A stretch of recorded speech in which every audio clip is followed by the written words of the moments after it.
Hi friends, இன்றைக்கி என்ன பார்க்க போகிறோன்னு பார்த்தீங்கன்னா ஈவினிங் ரொட்டீன் தான். இப்போ வந்து டைம் வந்து 5 ஆகுது. நைட்டு வந்து டின்னருக்கு வரப்பட செய்யலாம் அப்படின்னு சொல்லிட்டு நான் அரிசி வந்து ஊற வச்சிட்ருக்கேன். நான் எப்படி செய்வேன்னு பார்த்தீங்கன்னா, இட்லி அரிசி, கடலப்பருப்பு, துவரப்பருப்பு போட்டு செய்வேன்.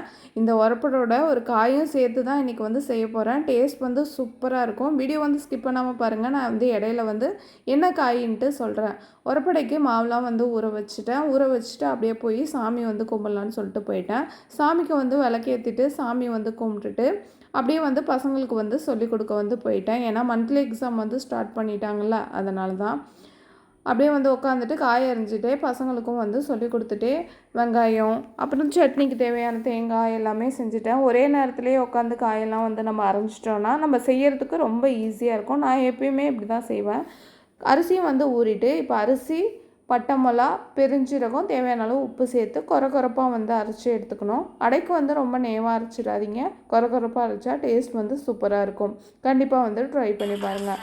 நான் அரைச்சிட்ருக்க கேப்பில் பசங்க வேறு டான்ஸு வேறு எப்படி ஆடுறாங்கன்ட்டு கமெண்ட் பாக்ஸில் கமெண்ட் பண்ணுங்கள். இப்போ மாவு வந்து அரைச்சிட்டு வந்தாச்சு.